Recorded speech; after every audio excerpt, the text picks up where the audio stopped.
আসসালামু আলাইকুম।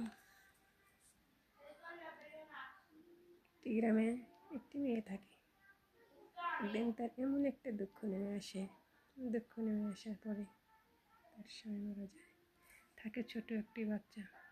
1 বছর পরে তার বাবা নিয়ে আসে সেই মেয়েটির ভাই বলে যে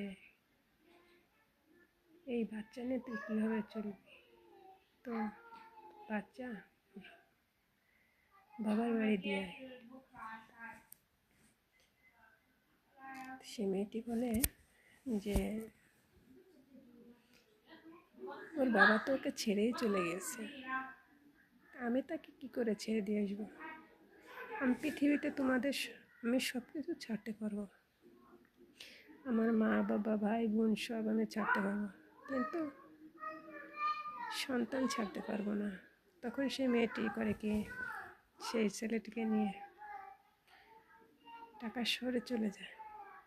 এত কষ্ট করে বোনের কাছে বেড়াইতে যায়, সব বোনেদের কাছে যায়, কোনো বোনের জায়গা দেয় না। বোনেরা দ্বিতীয় সংসার করার জন্য ছেলে খুঁজে, কিন্তু সে তা করে না। কিন্তু তার মনের ভিতরে একটাই চিন্তা যে সে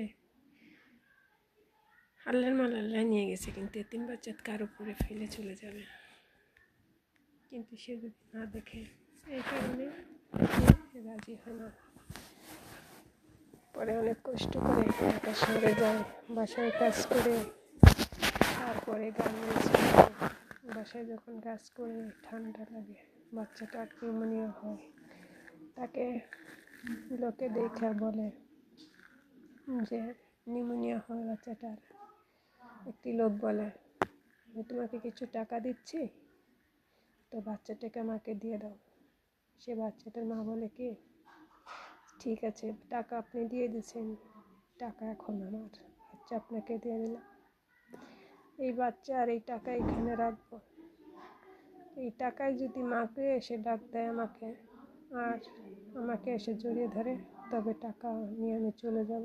বাচ্চা আপনার, আর বাচ্চায় যদি আমাকে এসে জড়িয়ে ধরে, তাহলে টাকা আপনার, বাচ্চা আমার। এইগুলো জীবন যুদ্ধ করে, বাচ্চা নিয়ে জীবন নিয়ে যুদ্ধ করে।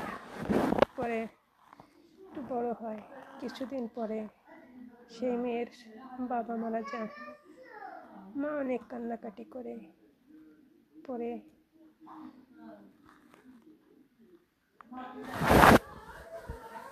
বাচ্চাটাকে মায়ের কাছে দিয়ে দেওয়ার পরে সে গার্মেন্টসে চাকরি নেয়।